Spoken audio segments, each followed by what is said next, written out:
Hello दोस्तों, मेरा नाम राहुल है। कुछ समय से हम एडीपीओ रिवीजन सीरीज स्टार्ट किए हैं, जहां पे हम कई सब्जेक्ट पर डिस्कशन कर चुके हैं। अभी जो हम सब्जेक्ट पर डिस्कशन कर रहे हैं उसका नाम है वाइल्ड लाइफ प्रोटेक्शन एक्ट, जहां हम 3 वीडियोस पे सेक्शन 1 to 34A पर डिस्कशन कर चुके हैं।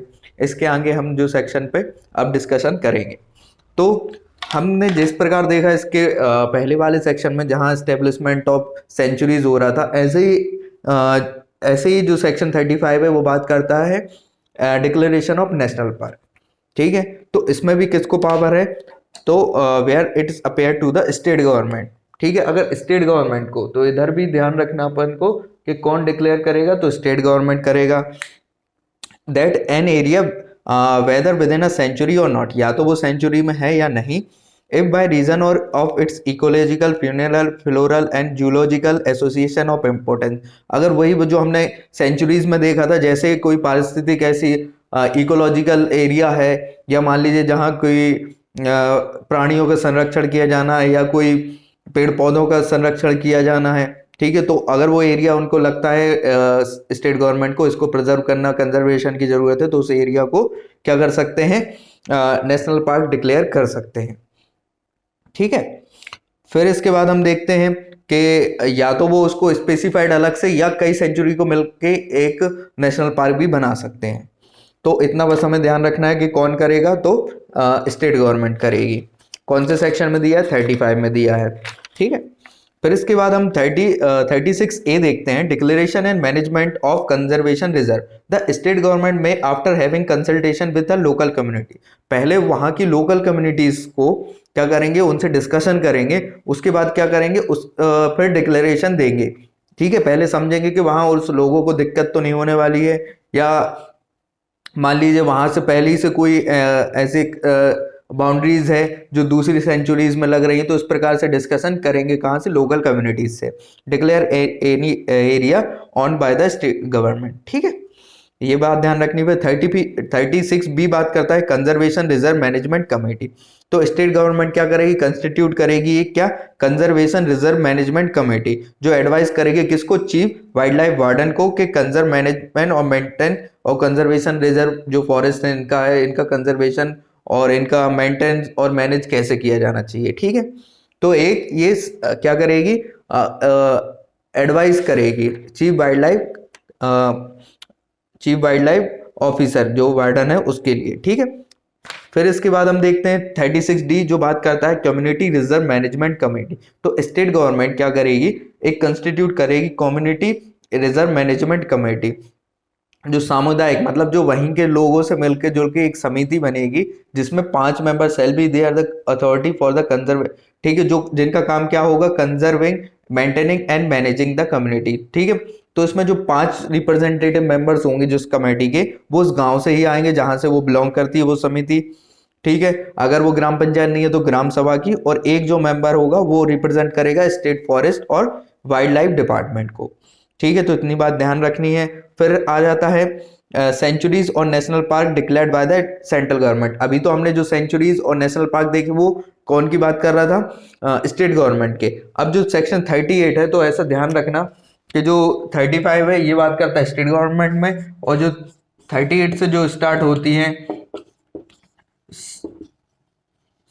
सेंचुरी एंड नेशनल पार्क, तो ये कौन कर रहा है डिसाइड, सेंट्रल गवर्नमेंट। तो इसमें स्पेसिफाइड टाइटल बेस्ड बिल्कुल ध्यान रखिएगा कि कौन से सेक्शन में क्या दिया है। तो where the state government lease or otherwise transfer, या तो मान लो इसने लीज दे दी है किसको, सेंट्रल गवर्नमेंट को, किसने, स्टेट गवर्नमेंट ने, या ट्रांसफर कर दिया कोई एरिया जो अपना कंट्रोल का था वो ट्रांसफर कर दिया गया है सेंट्रल गवर्नमेंट को। Not being a area within a sanctuary the central government made satisfied that the condition, जो सेक्शन 18 की कंडीशन थी, अगर उसको स्पेसिफाइड कर रहा है, जो 18 में सेंचुरीज जो पढ़ी थी हमने उसकी जो कंडीशन थी उसको फुलफिलमेंट कर रहा है, तो सेंट्रल गवर्नमेंट क्या कर सकती है, डिक्लेयर कर सकती है कोई भी एरिया को सेंचुरी, जैसा स्टेट गवर्नमेंट को पावर थे। ठीक है, तो इतनी बस हमें ध्यान रखनी। इसके बाद हम जो बात करने वाले हैं वो है चैप्टर 4A। तो 4A जो बात करता है, ये बात करता है central zoo authority and recognition of जू। तो ये केंद्रीय चिड़ियाघर प्राधिकरण एंड चिड़ियाघरों को मान्यता। आपने कई शहरों में देखे होंगे जहाँ चिड़ियाघर होते हैं, तो उनके लिए परमिशन कौन देता है, कितना एरिया होना चाहिए, उनके लिए क्या कौन सी अथॉरिटी जो जो उनको गवर्न करती है, वो इस चैप्टर में बात करी गई है। तो 38A बात करता है constitution of central zoo authority. तो इसमें बस ये ध्यान रखना है कि किसको पावर है, तो सेंट्रल गवर्नमेंट क्या कंस्टिट्यूट करेगी। तो 38A है जो जू पे बात करता है, तो कौन करेगा इसको, सेंट्रल गवर्नमेंट। ठीक है, तो इसमें एक अथॉरिटी स्टेब्लिश की जाएगी जो इसको कौन करेगा, सेंट्रल गवर्नमेंट। ठीक है, to exercise the power conferred and perform the function assign to an under this act. ठीक है, तो अथॉरिटी सेल में क्या होगा, एक चेयरपर्सन होंगे, मेंबर्स होंगे जो 10 से ज़्यादा के नहीं होंगे, और मेंबर सेक्रेटरी होगा जो सेंट्रल गवर्नमेंट अपॉइंट करेगा। तो ये बात ध्यान रखनी है। Terms and office and condition of service of chairperson member, ये इतना इंपॉर्टेंट नहीं है। फंक्शन ऑफ अथॉरिटीज क्या है, 38C, बस आप ये ध्यान रखिए कि कौन से सेक्शन में दिए, तो 38C में। ठीक है, ठीक है, तो अब ये क्या करते हैं, स्पेसिफाई करते हैं मिनिमम स्टैंडर्ड क्या होना चाहिए जहां पे जू में जो जानवर है उनको रखने के लिए। ठीक है, एवेल्यूएट करेंगे, एसेस करेंगे कि फंक्शनिंग क्या होनी चाहिए जू की, रिकॉग्नाइज करेंगे या डी रिकॉग्नाइज भी कर सकते हैं, आइडेंटिफाई कर सकते हैं कि कौन से जो जानवर है जो वन जीव में वो रखे जाने चाहिए। ठीक है, कोऑर्डिनेट करेंगे कि कौन जो जगह जिसको ले रहे हैं एग्जीक्यूशन एक्सचेंज जो भी प्रॉपर्टीज है उसके संबंध में। ठीक है, प्रायोरिटी कोऑर्डिनेट करेंगे, ट्रेनिंग जो जू वगैरह जो अथॉरिटी होगी जो उसमें काम करने वाले लोग होंगे उनको क्या करेंगे, प्रॉपर ट्रेनिंग दी जाएगी, कोऑर्डिनेशन बिठाला जाएगा रिसर्च के लिए। तो ये सब होगा। ठीक है, फिर procedure to be regulated by the authority, तो अथॉरिटी क्या है, जो उनका प्रोसीजर होगा उसको रेगुलेट करेंगे, उसमें टाइम टू टाइम चेंज कर सकते हैं। Grants and loan to authority and constitution of fund, तो सेंट्रल गवर्नमेंट पार्लियामेंट में बाय लॉ क्या कर सकता है, डिसाइड कर सकता है कि इनको कितनी फंडिंग जानी चाहिए या जो चाहिए, तो इसमें कौन करेगा, सेंट्रल गवर्नमेंट।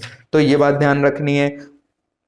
फिर 38F है जो एनुअल रिपोर्ट पे, तो इनकी क्या है, हर साल एक एनुअल रिपोर्ट बनाई जाएगी कि ऐसा तो नहीं कि इनके साथ कोई अत्याचार हो रहा है, इनकी संख्या घट रही है जू में, कुछ ऐसा है जो इनकी रिपोर्ट बनाई जाएगी, एनुअल रिपोर्ट, और वो संसद में पेश की जाएगी।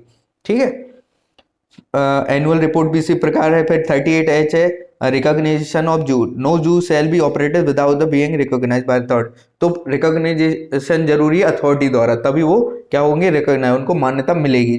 ठीक है, इनको क्या है, जो एरिया है, प्रिस्क्राइब फीस है, ये सब है जो आपको देनी पड़ेगी। ठीक है, कंडीशंस उनको बताई जाएंगी कि इन कंडीशन पे ही जू की मान्यता दी जाएगी। ठीक है, अगर वो एप्लीकेशन को सारी को फुलफिलमेंट नहीं करता जो जरूरी है इस एक्ट के थ्रू, तो उनको रिजेक्ट भी किया जा सकता है। तो इतनी बात ध्यान रखनी है। फिर 38I है जो एक्यूजेशन ऑफ एनिमल बाय जू। ठीक है, तो ये एक्यूजेशन किसी को बंदी कर सकते हैं नहीं कर सकते, इसके लिए क्या है, प्रिस्क्राइब किए जाएंगे कौन से जानवर रख सकते कौन से नहीं रख सकते, इनका ट्रांसफर, सेल और कैपिटेटिव जो भी है उनके बारे में भी बताया जाएगा। ठीक है, प्रोहिबिशन ऑफ टेजिंग, मतलब आप कई बार ऐसी न्यूज़ सुनते हैं कि कोई लोग गए वहां चिड़ियाघर में देखने, उन्हें जानवरों को पत्थर फेंका या जो फेंका, तो ये इस चीज को प्रतिषेध किया, प्रोहिबिशन किया गया है। तो इस प्रकार से जो जू के बारे में थे, तो 38J तक यहाँ खत्म होता है। इसके नेक्स्ट जो सेक्शन है वो हम नेक्स्ट वीडियो में कवर करेंगे। आई होप आपको ये सीरीज पसंद आ रही होगी। मिलते हैं नेक्स्ट वीडियो में। Thank you.